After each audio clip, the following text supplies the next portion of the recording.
आप सभी विद्यार्थियों को का आज बीए पार्ट तृतीय वर्ष के प्रथम पेपर के व्याख्यान में स्वागत है।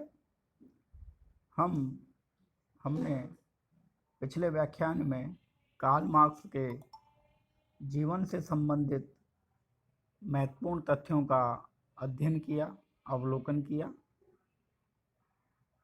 साथ ही हम कार्ल मार्क्स की 5 पुस्तकों के बारे में भी परिचित हुए जो उन्होंने 1844, 45 1845, 46, 47, 48 और 1867 में लिखी।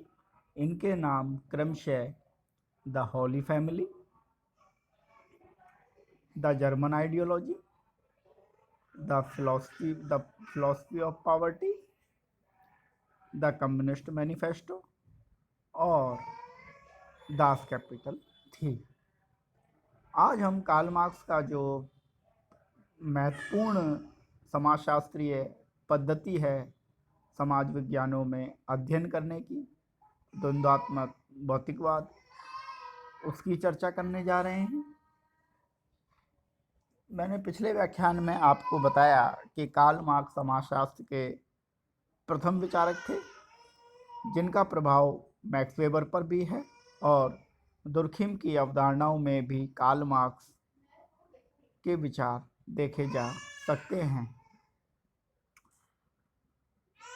द्वंद्वात्मक भौतिकवाद हीगल के दर्शन पर आधारित एक चिंतन की प्रक्रिया है और हीगल का मानना है कि चिंतन की प्रक्रिया ही वास्तविक जगत का निर्माण करती है, अर्थात विचार पहले आते हैं और वे ही वास्तविक जगत का निर्माण करते हैं। विचारों के कारण ही मनुष्य और उसके जगत का अस्तित्व संभव है। कार्ल मार्क्स हीगल की इस जो विचारधारा है उसका खंडन करते हैं और अपने द्वंद्वात्मक भौतिकवाद में कहते हैं कि अस्तित्व प्राथमिक है, वही चेतना को निर्धारित करता है, अर्थात पदार्थ, प्रकृति और अस्तित्व पहले हैं तथा आत्मा, विचार और चेतना उसके बाद में हैं। अर्थात कार्ल मार्क्स ने हीगल के द्वंद्वात्मकता को बिल्कुल विपरीत अर्थों में रखा। जहाँ हीगल का मानना था कि विचार पहले आता है, वहीं कार्ल मार्क्स का मानना है कि अस्तित्व प्राथमिक है और वही चेतना को निर्धारित करता है। आत्मा, विचार और चेतना सेकेंडरी है, अस्तित्व या भौतिक पहले है। द्वंद्वात्मक भौतिकवाद डायलेक्टिकल मेटेरियलिज्म में द्वंद्वात्मक शब्द जो है वो डायलेक्टिक अंग्रेजी में उच्चारित किया जाता है, जो कि यूनानी भाषा के डायलोगो शब्द से बना हुआ है, जिसका अर्थ तर्क और वितर्क करने से है, अर्थात वाद, प्रतिवाद और संवाद की अवधारणा से है। जीवन और जगत का परम सत्य भौतिकवाद है, जो चेतना का भौतिक आधार भी है। बिना भौतिक के चेतना अस्तित्व में नहीं आ सकती। अर्थात कार्ल मार्क्स के द्वंद्वात्मक भौतिकवाद की प्रथम अवधारणा यही है कि भौतिक जो है वो चेतना को निर्धारित करने का प्राथमिक आधार है और बिना भौतिकी के चेतना अस्तित्व में नहीं आ सकती। और इस द्वंद्वात्मक भौतिकवाद की प्रक्रिया में सर्वप्रथम वाद होता है, कुछ समय पश्चात प्रतिवाद होता है और फिर वाद और प्रतिवाद की जो समन्वय है वह संवाद के रूप में स्थापित होता है। द्वंद्वात्मक भौतिकवाद की कुछ विशेषताएं मैं अब आपके सम्मुख रखने जा रहा हूँ। प्रथम जो विशेषता है वह है पूर्णता समग्र। द्वंद्वात्मक भौतिकवाद प्रकृति अथवा ब्रह्मांड की वस्तुओं और घटनाओं को आकस्मिक मात्र नहीं मानता। यह घटना प्रवाह सुसंबद्ध, पूर्णता समग्र और अविच्छिन्न होता है। अर्थात द्वंद्वात्मक भौतिकवाद का यह पहली मान्यता है कि प्रकृति और ब्रह्मांड की वस्तुएं और जो घटनाएं हैं वह अचानक उत्पन्न नहीं हुई हैं।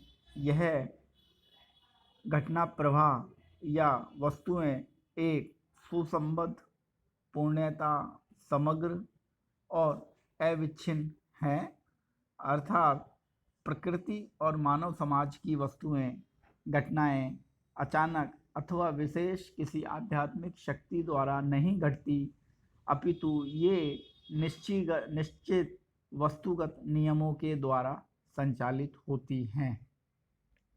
उदाहरण के लिए तूफान आना, भूकंप आना, भूस्खलन आना, चक्रवात आना, वर्षा होना, सुनामी आना, ये जो सभी प्राकृतिक घटनाएं हैं, द्वंद्वात्मक भौतिकवाद के अनुसार ये निश्चित नियमों के द्वारा एक लंबे समय का परिणाम होती हैं। अर्थात यह आध्यात्मिक शक्ति द्वारा अचानक नहीं घट जाती। इसलिए समाज में भी जब कोई परिवर्तन आता है, क्रांतिकारी परिवर्तन होता है, तो यह क्रांतिकारी परिवर्तन भी एक लंबे समय की उपज का परिणाम होता है और सामाजिक व आर्थिक विकास की प्रक्रिया में द्वंद्वात्मक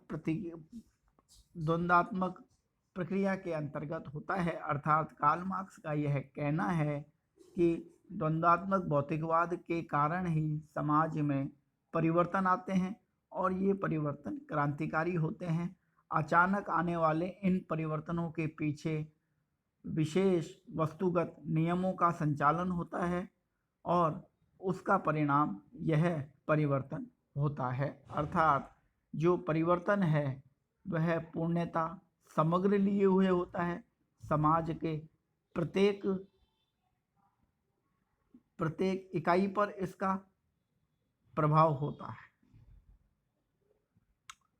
द्वंद्वात्मक भौतिकवाद की जो दूसरी विशेषता है उसे कहते हैं गतिशीलता एवं परिवर्तनशीलता। कार्ल मार्क्स का कहना है कि प्रकृति जो नेचर है वह सतत गतिशील, कंटिन्यू मोबिलाइज्ड, परिवर्तनशील, चेंजेबल और नवीन विकास की दशा है, न्यू डेवलपमेंट की दशा है। अर्थात प्रकृति सतत गतिशील है, परिवर्तनशील है और हमेशा अपने को विकसित करती रहती है और प्रकृति साथ में परिवर्तित भी है और परिमार्जित अवस्था भी है।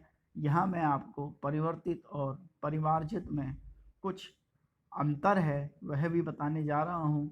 परिवर्तन संपूर्ण वस्तु अथवा घटना की प्रत्येक इकाई में पहले की अवस्था में और नवीन अवस्था के अंतर को कहा जाता है, जबकि परिमार्जन का अर्थ उसी वस्तु अथवा घटना के कुछ तत्वों में अपना उन्नति और विकास को, अर्थात अपने कमियों को दूर करते हुए अच्छाई की ओर, उच्चता की ओर परिवर्तन करना परिमार्जन होता है। कार्ल मार्क्स आगे कहते हैं कि प्रकृति में कुछ वस्तुओं का सदैव उद्भव और कुछ की अवनति अर्थात विनाश होता रहता है। अतः द्वंद्वात्मक भौतिकवाद की यह महत्वपूर्ण विशेषता है कि प्रकृति में घटने वाली प्रत्येक घटनाएं और समाज में घटने वाली प्रत्येक घटना गतिशीलता एवं परिवर्तनशीलता के माध्यम से गुजरती है। आज के व्याख्यान में मैंने आपको द्वंद्वात्मक भौतिकवाद का कार्ल मार्क्स के साथ जुड़ाव बताया और यह बताया कि किस प्रकार हीगल की द्वंद्वात्मक की अवधारणा को कार्ल मार्क्स ने ग्रहण किया और उसके विचारों को बिल्कुल विपरीत किया। जहां हीगल का मानना था कि चेतना प्राथमिक है, विचार प्राथमिक है और इसके पश्चात भौतिक अस्तित्व आता है, वहीं कार्ल मार्क्स का मानना है कि अस्तित्व प्राथमिक है और वही चेतना को निर्धारित करता है, विचार को निर्धारित करता है, आत्मा को निर्धारित करता है। इसलिए कार्ल मार्क्स ने जो हीगल की अवधारणा थी उसको बिल्कुल उल्टा किया और कहा कि द्वंद्वात्मकता की जो प्रक्रिया है वह वाद, प्रतिवाद और संवाद की प्रक्रिया के माध्यम से गुजरती है। भविष्य में यही संवाद पुनः वाद बनता है, वाद में प्रतिवाद की स्थिति उत्पन्न होती है, वाद और प्रतिवाद में आपसी संघर्ष के पश्चात पुनः संवाद स्थापित होता है और यह संवाद भविष्य में जाकर पुनः वाद बनता है। इस प्रकार द्वंद्वात्मक भौतिकवाद सामाजिक परिवर्तन की अवधारणा को स्पष्ट करता है। द्वंद्वात्मक भौतिकवाद की अवधारणा की 4 विशेषताएं कार्ल मार्क्स ने बताई। उसमें प्रथम विशेषता पूर्णता समग्र की है। कार्ल मार्क्स का मानना है या द्वंद्वात्मक भौतिकवाद की पद्धति के अंतर्गत कार्ल मार्क्स यह विचार रखते हैं कि प्रकृति में घटने वाली प्रत्येक घटना कुछ वस्तुगत निश्चित नियमों के अंतर्गत होती है और यह संपूर्ण पर लागू होती है, अर्थात प्रत्येक घटना और वस्तु के सभी इकाइयों पर समान रूप से कार्य करती है। दूसरी जो विशेषता कार्ल मार्क्स द्वंद्वात्मक भौतिकवाद की बताते हैं वह है गतिशीलता एवं परिवर्तनशीलता, अर्थात प्रकृति में घटने वाली प्रत्येक घटना और वस्तुएं परिवर्तनशील हैं, गतिशील हैं, परिमार्जित अवस्था को प्राप्त होती हैं, अर्थात अपने कमियों को दूर करते हुए उनमें अच्छाई की ओर परिवर्तन करती है, जिसे मैंने परिमार्जन कहा। और इस प्रकार प्रकृति में और समाज में सदैव कुछ वस्तुओं का उद्भव और विकास होता है तथा कुछ वस्तुओं का सदैव अवनति या विनाश होता है। इस प्रकार द्वंद्वात्मक भौतिकवाद की प्रक्रिया की ये दोनों विशेषताएं समाज में परिवर्तन को स्पष्ट करती हैं। अगले व्याख्यान में मैं आपको सामाजिक द्वंद्वात्मक भौतिकवाद की अवधारणाओं की जो 2 और विशेषताएं हैं उनके बारे में चर्चा करूंगा। आज के व्याख्यान को मैंने थोड़ा छोटा और सीमित रखा है और मुझे आशा है कि मैंने जो आपको गृह कार्य दिया था एमाइल दुर्खिम और मैक्स वेबर के 10-10 प्रश्नों को मैंने आपको दिया था, तो मैं यह समझता हूँ कि आप इन प्रश्नों के उत्तर अपने एक नोटबुक बनाकर हल कर रहे होंगे और कार्ल मार्क्स के पूरे अवधारणाओं के अध्ययन के पश्चात भी मैं आपको कार्ल मार्क्स पर 10 प्रश्नों को दूंगा। ये सभी प्रश्न महाराजा गंगा सिंह विश्वविद्यालय के परीक्षा पैटर्न के अनुरूप बनाए गए हैं मेरे द्वारा और यह हमें आदेश भी हैं कॉलेज शिक्षा और प्राचार्य महाविद्यालय के द्वारा कि विद्यार्थियों को नियमित समय समय पर असाइनमेंट अर्थात गृह कार्य करने के लिए प्रेरित करें।